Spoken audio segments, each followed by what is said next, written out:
اللهم صل على محمد وآل محمد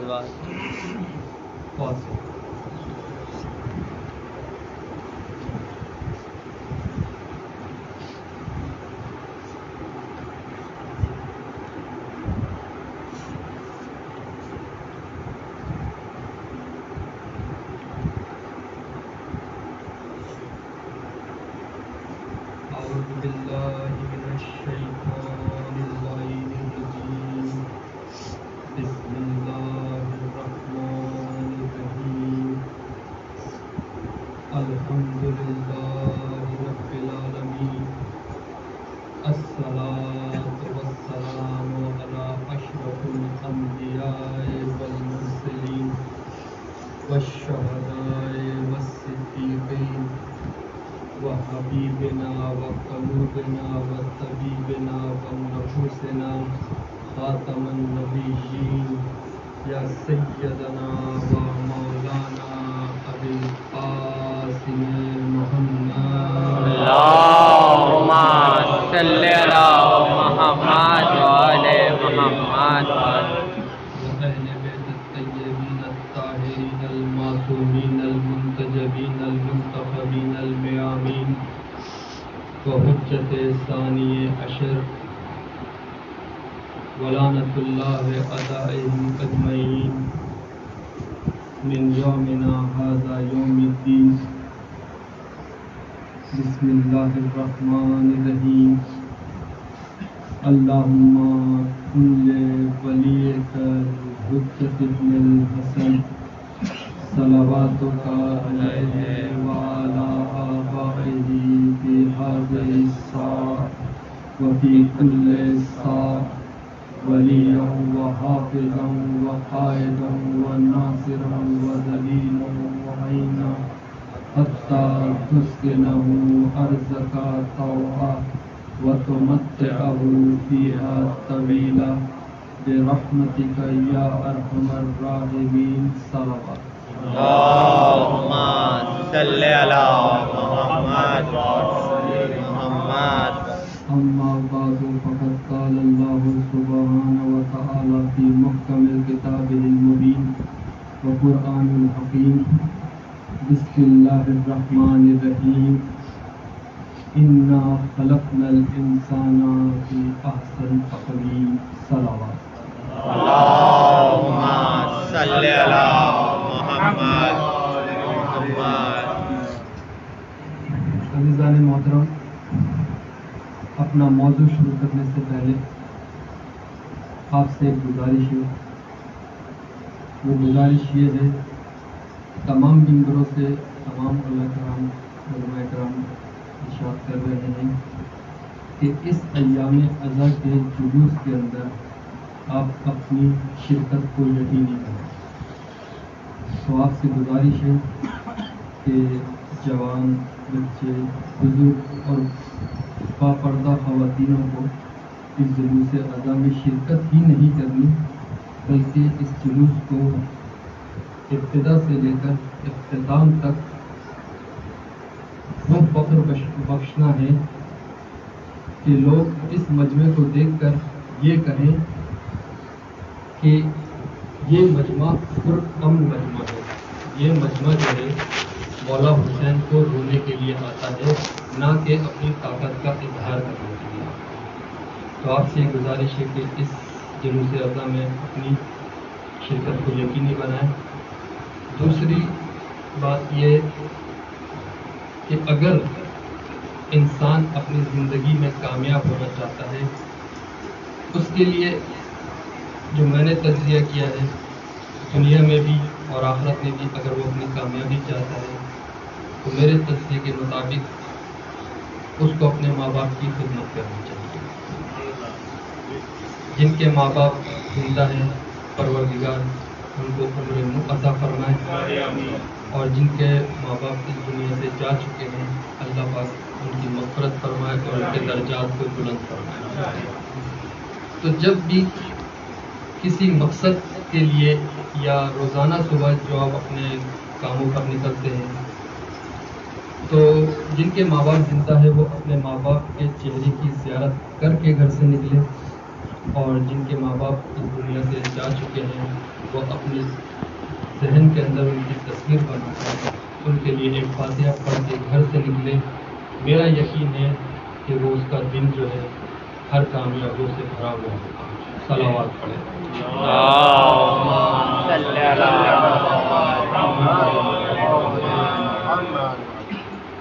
موضوع کی طرف آتے ہیں۔ جو آیت میں نے تلاوت کری ہے قرآن پاک کی، اِنَّا خَلَقْنَا الْإِنسَانَ فِي أَحْسَنِ تَقْوِيمٍ، انسان کی تخلیق پروردگار عالم کا وہ عظیم کارنامہ ہے کہ پروردگار عالم انسان کو خلق کر کے فرماتا ہے ان الانسان فی احسن تقویم، میں نے انسان کو بہت احسن طریقے سے خلق کیا، بہت خوبصورت بنایا ہے انسان کو۔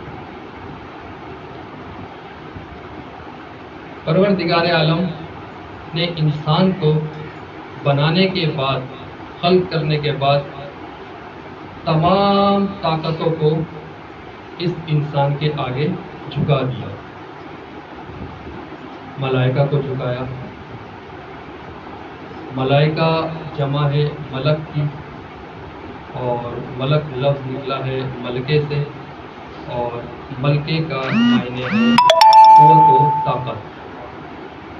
مثال کے طور پر اظہر بھائی کو گفتگو کرنے کا ملکہ حاصل ہے، اس کا مطلب کہ اظہر بھائی کو گفتگو میں قوت اور طاقت حاصل ہے۔ پروردگار عالم نے تمام طاقتوں کو انسان کے آگے جھکا کر اس کا تابع بنا دیا۔ صرف ایک طاقت ہے جس نے جھکنے سے انکار کر دیا۔ پروردگار عالم نے اس سے پوچھا لما خلقت بیدی، کہ میں نے اس انسان کو اپنے ہاتھوں سے خلق کیا، اپنے دست قدرت سے اس کو خلق کیا، تو کیوں سجدہ نہیں کرتا؟ تو وہ کہتا ہے کہ جو پیشانی تیرے آگے جھکی ہے، اس کائنات کے چپے چپے پر جو پیشانی تیرے آگے جھکی ہے وہ کسی غیر کے آگے نہیں جھک سکتی۔ پروردگار عالم جلال میں آ کر اس سے کہتا ہے جب میں نے اس انسان کو خلق کیا ہے تو کیوں نہیں جھکتا اس کے آگے؟ میں نے تو اپنے دست قدرت سے اس کو خلق کیا، اتنا خوبصورت بنایا ہے، تو جھک اس کو سجدہ کر۔ مگر اس ہستی نے سجدے سے مکمل انکار کر دیا۔ پروردگار عالم جلال کے اندر آ کر اس سے کہتا ہے، جب شیطان نے کہا نا کہ میں نے زمین کے چپے چپے پر سجدہ کیا ہے، میری یہ پیشانی کسی غیر کے آگے نہیں جھکتی، تو میری عبادت میں فرق پڑتا ہے، تیری اطاعت میں فرق پڑتا ہے، اس لیے میں اس کے آگے جھک نہیں سکتا۔ تو پروردگار جاہو جلال میں آ کے کہتا ہے اطاعت وہ نہیں جو تیری چاہت ہے، اطاعت وہ ہے جو میری چاہت ہے۔ درود پڑھیے گا محمد۔ اللہم صلی علی محمد وآل محمد۔ پروردگار کو جاہو جلال آ گیا، اس نے پھر اس لعین کو، اس ملعون کو ہمیشہ ہمیشہ کے لیے اپنی بارگاہ سے نکال دیا۔ اور پھر انسان نے کیا کیا؟ انسان کے دماغ فانوس میں شمع کو روشن کر کے پروردگار نے اس کو عقل دی اور کچھ اختیارات دیے۔ اس اختیارات کو وہ استعمال کرتے ہوئے آسمان کی بلندیوں پر سفر کرنے لگا، سمندروں کی گہرائیوں میں جا کر موتی تراشنے لگا، سمندروں کی موج سے موت کو ٹکرا دیا، زمین کا سینہ چیر کے اس میں سے ایٹم نکال لیا، اس ایٹم کا جگر چیر کر اس میں سے ذرہ نکال لیا، اس ذرے کو چیر کر اس نے الیکٹران، پروٹون، نیوٹرون جیسی ایجادات کی۔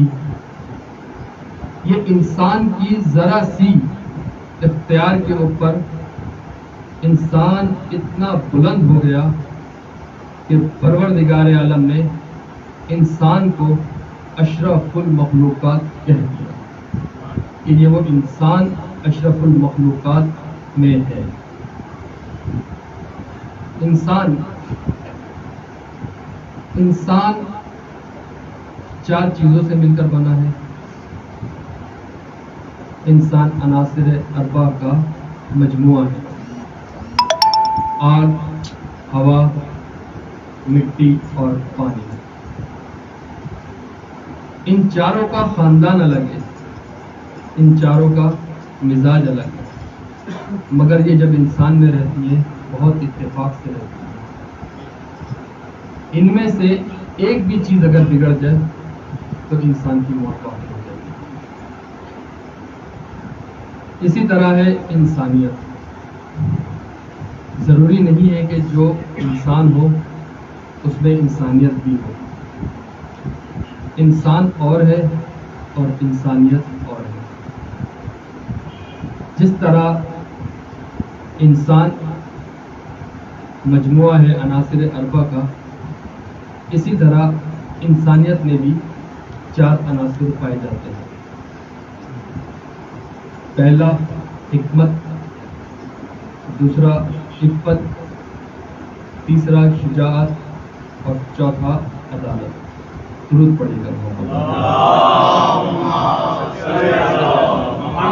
وآل محمد۔ پہلا ہے حکمت۔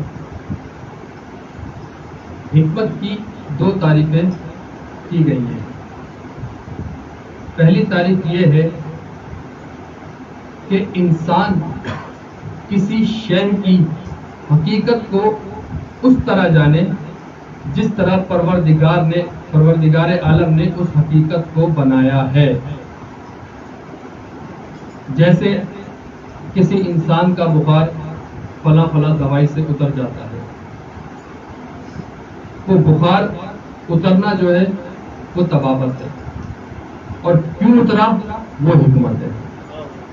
حکمت کی پہلی تعریف تو یہ ہو گئی، اور دوسری تعریف حکمت کی جسے حکیم بھی کہتے ہیں، حکیم کی دوسری تعریف یہ ہے کہ ہو انسان ہو بشر لیکن اس پر خدا ہونے کا شبہ ہو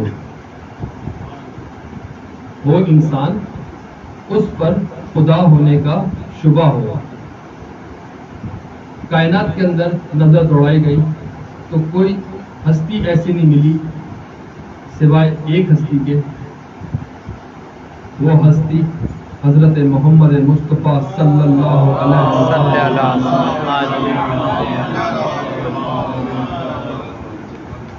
یہ وہ ہستی ہے جو مکے کے اندر پروان چڑھ رہی تھی اور ابو جہلوں ابو لہبوں جیسوں میں پل رہی تھی۔ جب اس ہستی نے اعلان نبوت کیا تو یہ سارے کے سارے ایک جگہ جمع ہو گئے،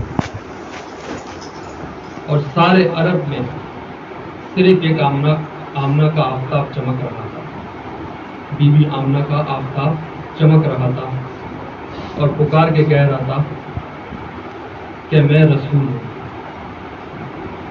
اب رسول کا واسطہ تمام جہلا سے پڑا، جاہلوں سے پڑا، ابو جہلوں سے پڑا، ابو لہبوں سے پڑا۔ جب رسول اکرم صلی اللہ علیہ وسلم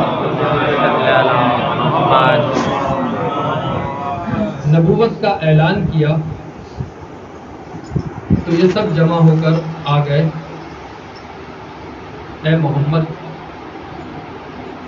تمہارے پاس کیا دلیل ہے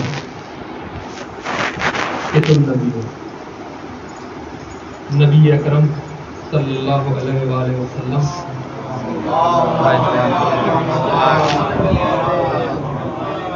خاموش ہو گئے، کیونکہ نبی تو وہی بولتے ہیں جو وہی ہوتی ہے۔ انتظار کرنے لگے۔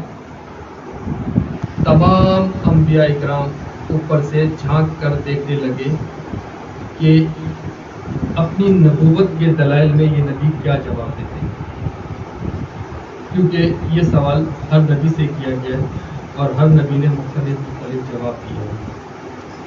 اللہ کی وحدانیت، اللہ کا جاہ و جلال، کچھ کلمات دکھا دکھا کر انہوں نے اپنے دلائل دیے۔ اب یہ سوچ رہے تھے کہ نبی بھی کوئی کرشمہ دکھائیں گے، کچھ دکھائیں گے۔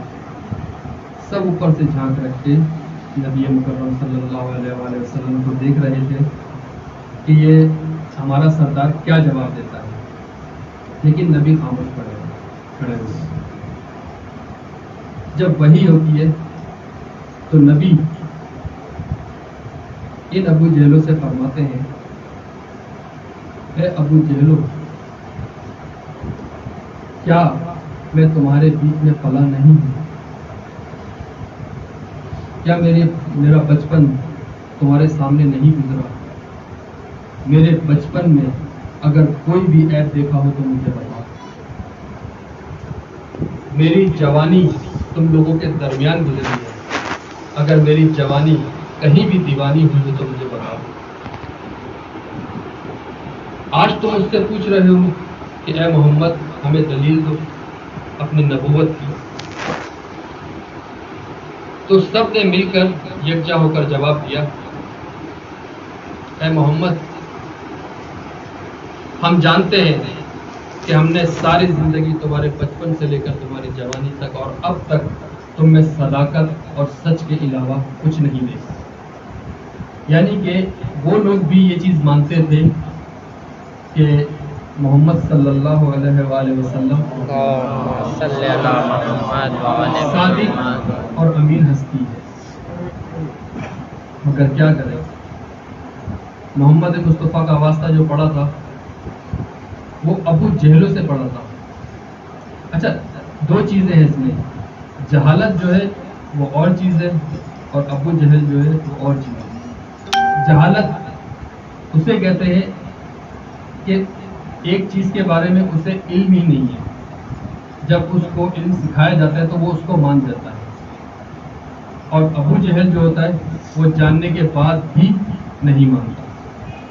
یہ لوگ جاہل نہیں تھے، سب کچھ جانتے تھے۔ وہ تو یہ بھی جانتے تھے کہ وہ اونٹ کو دیکھ کر بتا دیا کرتے تھے، اس کی جھاگ کو دیکھ کر بتا دیا کرتے تھے کہ یہ اس اونٹ نے کس گاؤں کی گھاس کھائی۔ وہ تو پرندوں کو دیکھ کر بتا دیا کرتے تھے کہ یہ آشیانے سے آ رہا ہے یا آشیانے میں جا رہا ہے۔ قدموں کے نشان دیکھ کر بتا دیا کرتے تھے کہ یہ چور کے ہیں، یہ ڈاکو کے ہیں۔ تو ایسے لوگ جاہل نہیں ہوتے، یہ ابو جہل کہلاتے ہیں۔ انہوں نے ہر چیز کا علم رکھتے ہوئے مانتے نہیں تھے کہ یہ چیز ہے۔ اب نبی کا واسطہ پڑا ہے، نبی اکرم صلی اللہ علیہ وآلہ وسلم نے کہا کہ میں تم لوگوں کو کیسے اطمینان کراؤں کہ میں نبی ہوں۔ ان میں سے سارے اکٹھے ہونے کے بعد کہا کہ کوئی کرشمہ دکھائے تو ہمیں یقین آئے۔ تو بولے کیا کروں میں ایسا؟ تو بولے ان کنکروں سے گواہی دلوانی۔ نبی اکرم صلی اللہ علیہ وسلم نے وہ کنکر اٹھائے اور اپنے ہاتھ میں رکھ کر کہا کہ اگر تم اللہ کو مانتے ہو تو گواہی دو، شہادت دو۔ کنکروں سے آواز آئی، لا الہ الا اللہ محمد رسول اللہ۔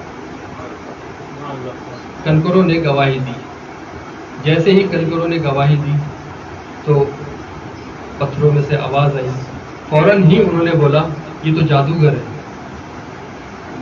یہ تو جادو جانتا ہے یہ تو اس نے کہا کہ اب میں کس طریقے سے آپ کو مطمئن کروں؟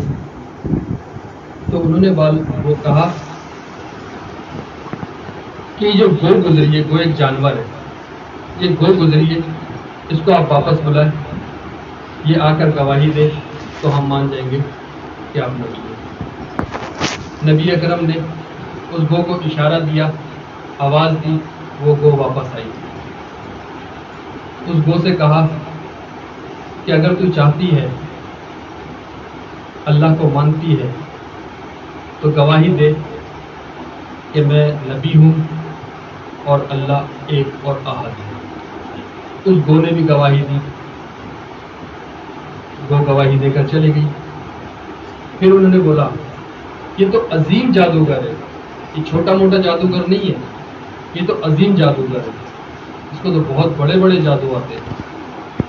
رسول اکرم صلی اللہ علیہ وآلہ وسلم نے بولا پھر آپ لوگوں کو کس طرح مطمئن کروں کہ نبوت جو ہے وہ میرے پاس ہے، کس طریقے سے یہ نکلا؟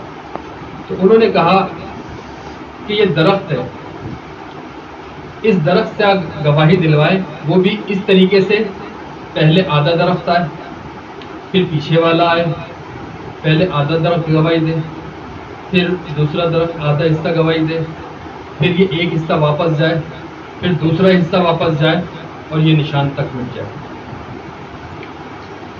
نبی نے شجر کو حکم دیا، شجر بھی اسی انداز سے نبی اکرم صلی اللہ علیہ وآلہ وسلم کے پاس آیا، پہلے آدھا حصہ آیا، پھر باقی کا حصہ آیا، آدھے حصے نے گواہی دی، وہ چلے گیا، پھر آدھے حصے نے گواہی دی، وہ چلے گیا، جا کر اپنی جگہ پر منجمد ہو گیا اور وہ نشان تک مل گیا۔ تو پھر ان لوگوں نے کہا یہ تو ہاشمی کا جادوگر ہے، یعنی کہ جہالت اتنی تھی کہ مانتے ہوئے بھی ماننے کے لیے تیار نہیں تھے کہ یہ نبی ہے۔ نبی اکرم صلی اللہ علیہ وسلم نے کہا اب بتاؤ میں آپ کو کس طرح مطمئن کروں؟ تو انہوں نے کہا کہ جادوگروں کا جادو زمین پر تو چل سکتا ہے لیکن آسمان پر نہیں چل سکتا۔ یہ آپ کو چاند نظر آ رہا ہے، اس سے 2 ٹکڑے کر کے گواہی دلوائے۔ پھر نبی اکرم صلی اللہ علیہ وسلم نے اشارہ کیا چاند کو، چاند کے 2 ٹکڑے ہوئے اور فضاؤں کے اندر لا الہ الا اللہ محمد رسول اللہ کی آوازیں گونجنے لگی۔ اچھا، یہ جو چاند اور یہ جو سیارے وغیرہ ہیں یہ کشش ثقل کے اوپر معلق ہے، یعنی کہ چاند نے زمین کو کھینچا ہوا ہے، زمین نے عطارد کو کھینچا ہوا ہے، اور ان کا جو مرکز ہے وہ مرکز جو ہے وہ سورج ہے۔ جیسے ہی چاند کے 2 ٹکڑے ہوئے زمین میں لرزہ آ گیا، زمین اپنی جگہ سے ہلنے لگی۔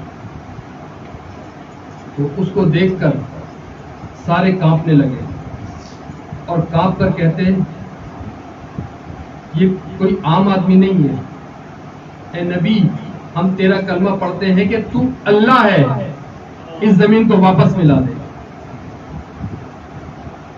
وہ یاد آیا نا جس میں نے کہا تھا کہ حکیم کی تعریف کہ خدا کا شبہ ہونے لگے، تو اللہ ہے۔ اسی وقت جبریل امین نازل ہوئے اور نبی اکرم صلی اللہ علیہ وآلہ وسلم سے کہا کہ کہہ دو کہ میں اللہ نہیں ہوں، میں تم جیسا بشر ہوں، کہہ دو کہ میں اللہ نہیں ہوں، میں تم جیسا بشر ہوں۔ نبی اکرم صلی اللہ علیہ وآلہ وسلم نے جو یہ بشریت کی گواہی دی تھی یہ اللہ کو بچانے کے لیے دی تھی، یہ کہنے کے لیے نہیں دی تھی کہ نبی ہم جیسا ہے۔ یہ جو گواہی تھی نبی کی اللہ کو بچانے کے لیے دی تھی، اس لیے نہیں دی تھی کہ وہ نبی ہم جیسا ہے۔ جب توحید خطرے میں پڑی تو پروردگار عالم نے یہ گواہی نبی سے دلوائی، تو وہی کہ شبہ ہونے لگے۔ پروردگار عالم نے دیکھا کہ یہ کسی طریقے سے ماننے کے لیے تیار ہی نہیں ہو رہے، مان بھی لیا لیکن پھر منافقت بھی دل میں رکھ لی، اور وہ منافقت کیوں رکھی ہے آپ سب لوگ جانتے ہیں. رسول سے منافقت نہیں کی. رسول کو تو سب مانتے تھے, لیکن رسول نے جس کو اپنا وسیع بنایا تھا نا, منافقت ہوتی نہیں. اور وہ منافقت ایسی منافقت تھی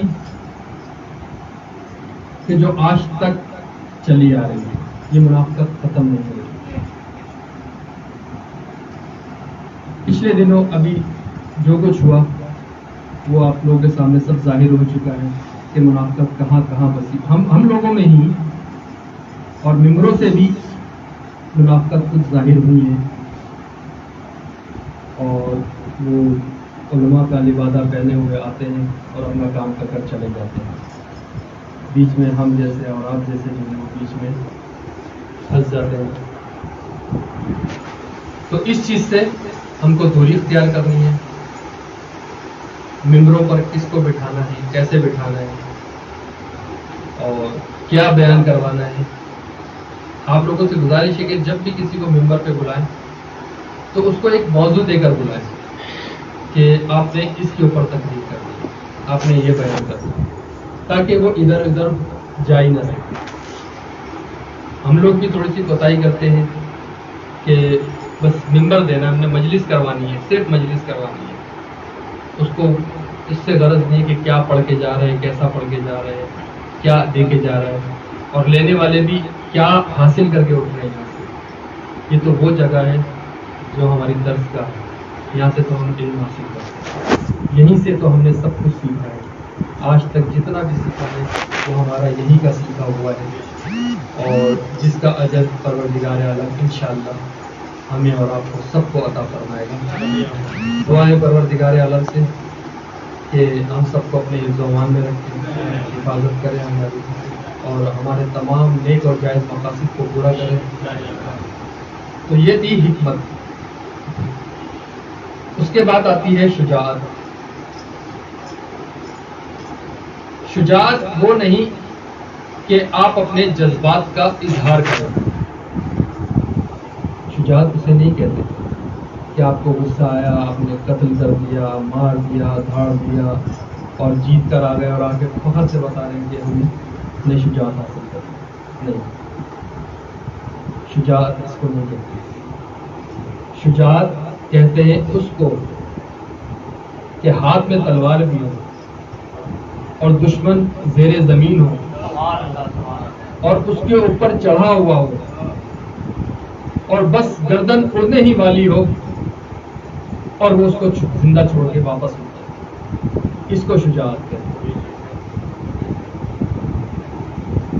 تو شجاعت کا مفہوم سمجھنے کے لیے ہم لوگوں کو بھی اپنے جذبات کو قابو رکھنا ہے, کیونکہ ہم جس کے ماننے والے ہیں اور جس کو چاہت کرتے ہیں, جس سے اور جس کی مجلس وفا کرتے ہیں, ماتم کرتے ہیں, بحالت مجبوری تلوار اٹھائی ہے.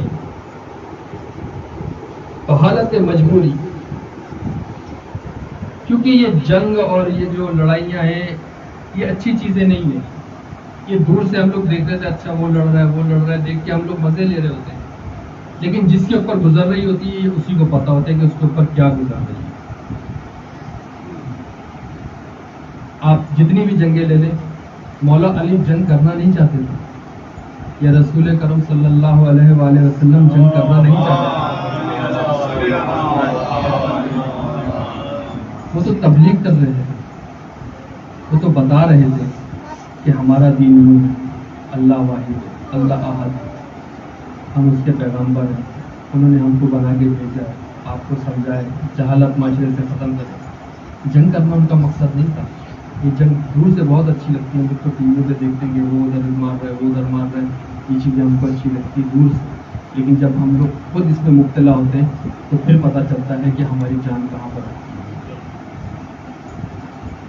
تو کبھی بھی جنگ کرنا نہیں چاہیے, نہ نبی نے نہ اولاد نبی نے. جب کربلا سے مولا حسین چلے ہیں تو وہ جنگ کے ارادے سے نہیں چلے, وہ امت کی اصلاح کے ارادے سے چلے کہ میں امت کی اصلاح چاہتا ہوں. چلے کربلا سے، مدینے سے چلے کربلا کی طرف. باقی آپ نے واقعہ سنا ہوا یہ کہ اپنے حج کو عمرے میں تبدیل کر کر کربلا کی جانب پڑے، اور مولا حسین نے فرمایا کہ میں حج کے اس مجمع کے اندر تلواروں کی رونقیں دیکھ رہا ہوں، اور میں اپنے خون سے اس خانہ کعبہ کی حرمت کو پامال نہیں کروں گا. تو مولا حسین وہاں سے ہجرت کر کر کربلا آ گئے، کربلا آباد کری. تو ان کا مقصد جنگ کرنا نہیں تھا. فضائل ہیں، ان کو مسائل میں سمجھے گا. مولا حسین کا مقصد جنگ کرنا نہیں تھا. مولا حسین کا مقصد اصلاح کرنا امت کی اور قوم کی، کہ انسان جب پروردگار عالم نے انسان کو خلق کیا ہے تو اس کی اصلاح بھی کرنی ہے. ایک واقعہ نبی کرم نبی مکرم صلی اللہ علیہ وآلہ وسلم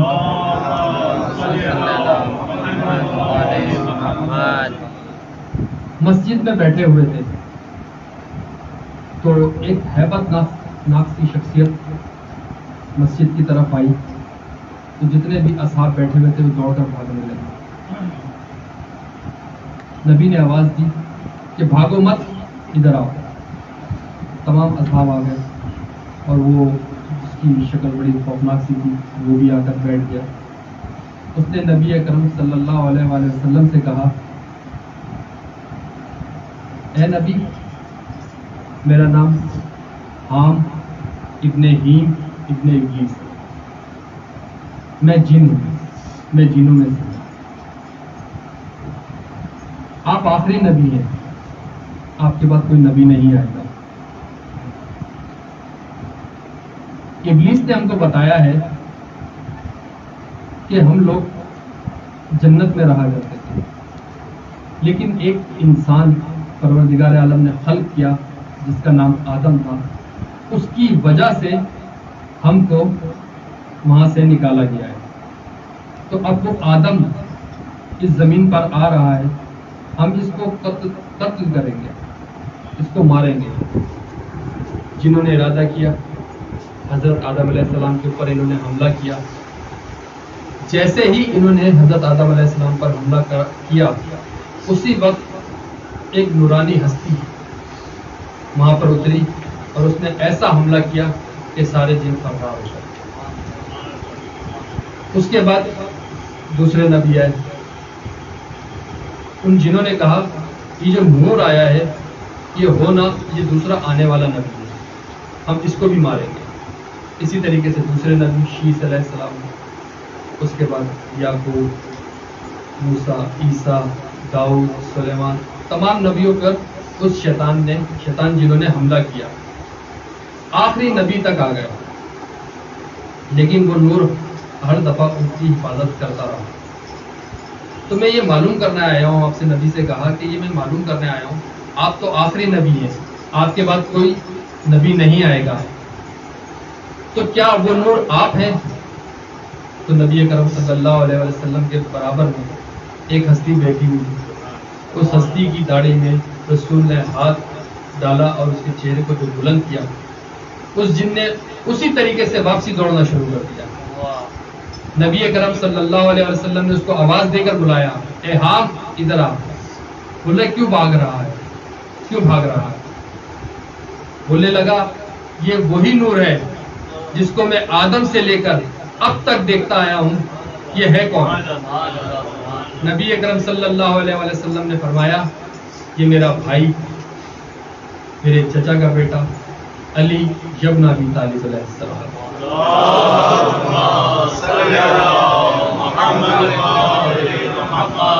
شجاعت کی تعریفوں میں یہ بھی ایک تعریف آتی ہے کہ آدم سے لے کر اب تک جو شجاعت دکھائی گئی وہ نور علی، وہ نور علی. اسی طرح مسائل کی طرف چلتے ہوئے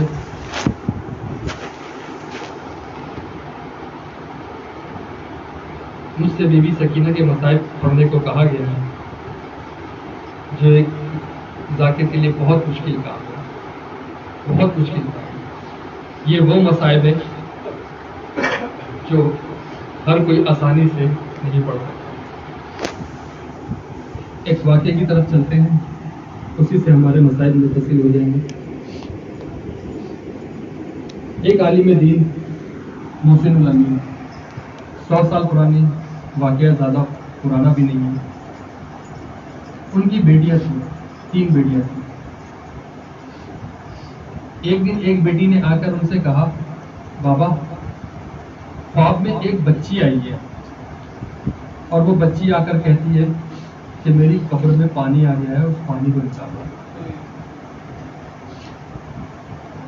تو بابا نے کہا کہ بیٹی اس خواب کے بارے میں کسی کو بتانا نہیں, اپنی بہنوں سے بھی ذکر نہیں کرنا. دوسرے دن دوسری بیٹی نے بھی یہ خواب سنایا. انہوں نے اس کو بھی منع کر دیا کہ یہ خواب کسی کو سنانا نہیں. تیسرے دن تیسری بیٹی کے بھی خواب میں خواب آیا یہی والا, تو انہوں نے اس کو بھی منع کر دیا.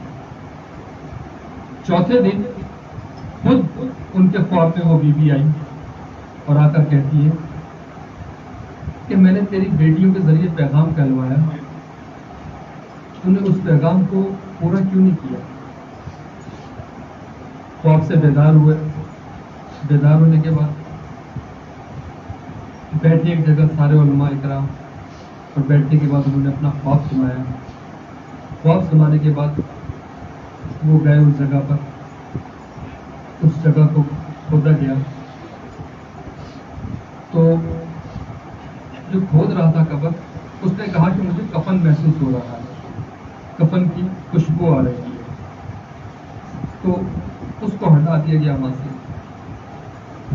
جیسے ہی اس کو ہٹایا تو وہاں سے جب اس بچی کو نکالا, انہوں نے اپنی زوجہ کی گود میں دیا اس بچی کو.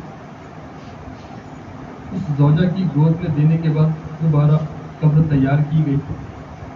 قبر تیار کرنے کے بعد دوبارہ روزہ جو اب تک تعمیر ہے وہ روزہ تعمیر ہو گیا. لیکن ان کی زوجہ اس بچی کو دیکھنے کے بعد ساری زندگی روتی رہی ہے. کئی دفعہ ان کے شوہر نے ان سے پوچھا, تو اتنا کیوں روتی ہے, تیرے رونے کی وجہ کیا ہے, ایسا تو نے کیا دیکھا اس کے اندر, تو نے دیکھا کیا ہے, مجھے بھی تو بتا. بولی میں بتا نہیں سکتی کہ میں نے دیکھا کیا ہے. انہوں نے کہا جب ان کا آخری وقت آیا, ان کی زوجہ کا, پوچھا اب تو بتا دے تو نے دیکھا کیا تھا, تو نے روتے روتے اپنی آنکھوں کو تباہ کر دیا, تیری آنکھوں میں خون اتر آیا, اب تو اس دنیا سے جا رہی, مجھے بتا دے تو نے آخر دیکھا کیا. زوجہ نے جاتے جاتے ان کو یہ بتایا کہ جو منظر میں نے دیکھا تھا وہ اللہ کسی کو نہ دکھائے. وہ کرتا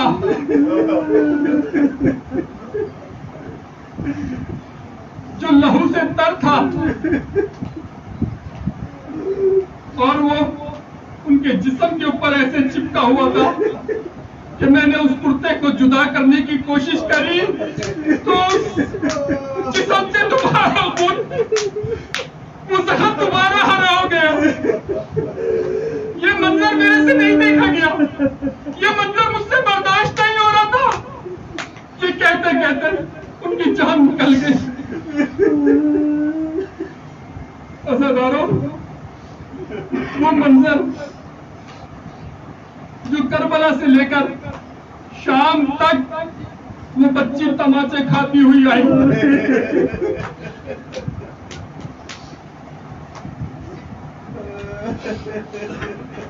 اس کے گوشوارے چھینے گئے, اور جب اس نے فرمائش کری اور رونا شروع کیا, بہت مشکل کام ہے, بہت مشکل کام ہے بی بی کی شہادت پڑھنا. جب انہوں نے رونا شروع کیا، یزید نے معلوم نے کہا یہ کس کی آواز ہے، یہ کون رو رہا ہے جو میری نیند کو خراب کر رہا. سپاہیوں نے اس کے بتایا یہ وہ بچی ہے جو اپنے بابا سے ملنا چاہ رہی ہے. کون بچی ہے یہ سکینہ بنت حسین ہے جو اپنے بابا سے ملنا چاہتی ہے. یزید نے سپاہیوں کو حکم دیا کہ حسین کا سر اس کے پاس بھجوا دیا جائے. جیسے ہی سپاہی تشت نے وہ سر لے کر اس کے پاس پہنچا، بی بی نے دور سے تشت کی طرف دیکھ کر رونا شروع کر دیا، چلانا شروع کر دیا، بابا بابا میری آغوش میں آ جاؤ، بابا میری آغوش میں آ جاؤ. یزیدیوں نے بھی دیکھا کہ وہ سر تشت سے اٹھا اور بی بی کی گود میں آ گیا. بی بی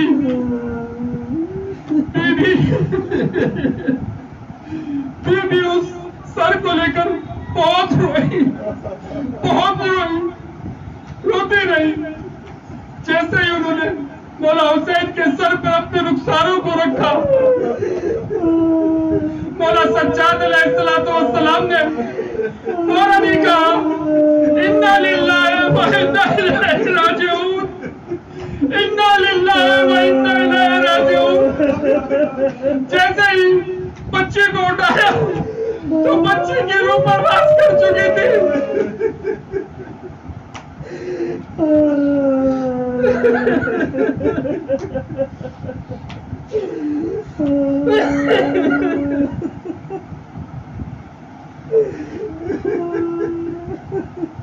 مولا ہمیں کسی غم میں نہ رلا سوائے مولا حسین کے.